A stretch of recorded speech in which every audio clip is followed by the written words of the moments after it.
Kali ini kita akan membahas apa sih byproduct dan joint product itu. Joint product ialah sebutan untuk beberapa produk yang mengalami satu atau beberapa proses yang sama. Crude oil dengan proses distilasi akan menghasilkan beberapa produk. BBM merupakan contoh nyata dari joint product. Setiap jenis BBM yang ada pasti mengalami setidaknya satu proses yang sama, yaitu destilasi. Crude oil sebagai sumber dari BBM diproses dengan destilasi, kemudian menghasilkan beberapa produk seperti BBM tersebut.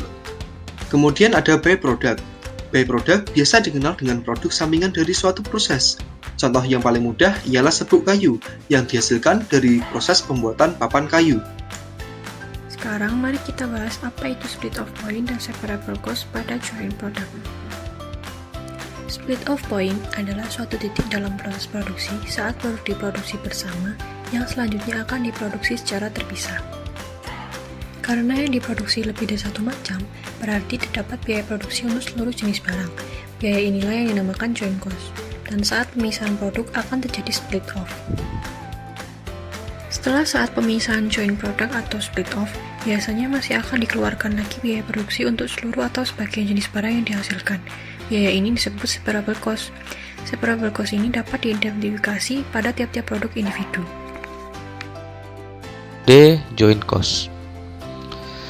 Ada 4 metode yang digunakan untuk metode joint cost. Yang pertama itu metode unit produksi, kedua metode biaya rata-rata per unit, metode harga jual relatif atau market value, dan metode rata-rata terimbang.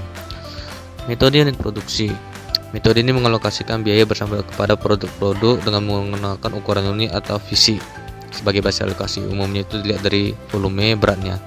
Untuk alokasi joint cost-nya itu sendiri itu cukup sederhana. Itu dari produk dibagi dengan jumlah bersama dikali biaya jumlah unitnya. Yang kedua, metode biaya rata-rata per unit. Ada dua asumsi terhadap metode ini. Yang pertama itu bahwa produk dihasilkan dalam proses yang sama. Yang kedua, bahwa semua produk adalah homogen dan menimbulkan biaya yang sama. Nah, jika kita menggunakan asumsi kedua, kita akan mendapatkan hasil yang sama dengan metode unit visi. Yang ketiga, metode nilai pasar. Metode nilai pasar ini lebih ke menghubungkan antara biaya dan harga jual dari produk.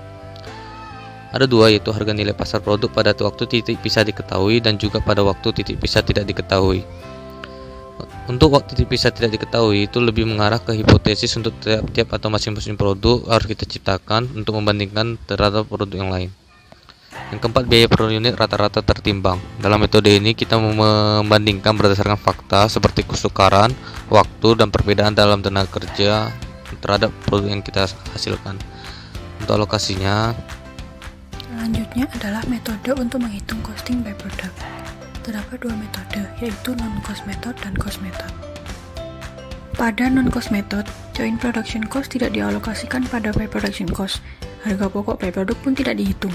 Apabila ada pendapatan apapun atas penjualan by product, maka akan dikreditkan pada other income atau cost of main product. Untuk menghitungnya, terdapat dua metode, yaitu gross revenue method dan net revenue method.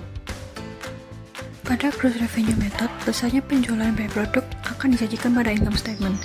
Metode ini melebih-lebihkan atau overstate harga pokok produk karena sebagian dari joint production cost adalah milik by product, tetapi seluruh biaya produksi dialokasikan pada produk utama. Sesuai namanya, gross revenue method hanya menghitung penghasilan langsung dari penjualan tanpa mempedulikan biaya-biaya produksi yang ada. Selanjutnya adalah net revenue method. Pada net revenue method, semua biaya yang dapat ditelusuri akan dimasukkan ke dalam biaya by product dan akan dicatat pada akun yang terpisah dari produk utama. Termasuk juga di dalamnya adalah marketing dan administrative expense. Baik gross revenue method atau net revenue method, hasil penjualan by produknya bisa dicatat sebagai other income, penambah sales revenue, pengurang COGS dari main product, atau pengurang total production cost dari main product. Untuk menghitung costing by product, bisa juga menggunakan cost method. Dalam metode ini, sebagian dari joint cost dialokasikan ke dalam by product karena by product dinilai sama dengan joint product.